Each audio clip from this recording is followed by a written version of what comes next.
Friends, ఒక పెద్ద చిక్కొచ్చి పడింది. ఆఫీస్కి వచ్చి 2 అవర్స్ అవుతుంది.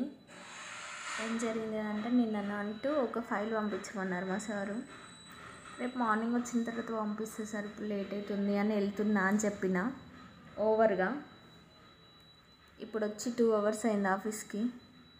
ఇప్పటి వరకు కూడా ల్యాప్టాప్ ఆన్ కాలేదు. భయం అవుతుంది, నైట్ ఎందుకు పంపించలేదు అంటారని. చూడండి ఫ్రెండ్స్, ల్యాప్టాప్లో కొంచెం బ్యాటరీ ప్రాబ్లం ఉంది. చూపిస్తే చూడండి. ఇక్కడ లైట్ రావాలి కదా. ఎంతసేపటి నుండి ట్రై చేస్తున్నా అంటే ఆన్ అవుతుందేమో అని. మా సారేమో తిడుతుంది కావచ్చు అని. అర్జెంట్ వర్క్ ఉన్నప్పుడే ఆన్ కాదు ఫ్రెండ్స్. అసలు ఎంత ట్రై చేసినా కానీ ఒక్కసారి లైట్ రావచ్చు కదనే. ప్లీజ్ అబ్బా, ప్లీజ్. ఏం బుజ్జిముండా, మంచిదానివి కదా నువ్వు. రావే, ఆన్ కావే. తిట్ల పడియనియకే నన్ను. దేవా భగవాన్.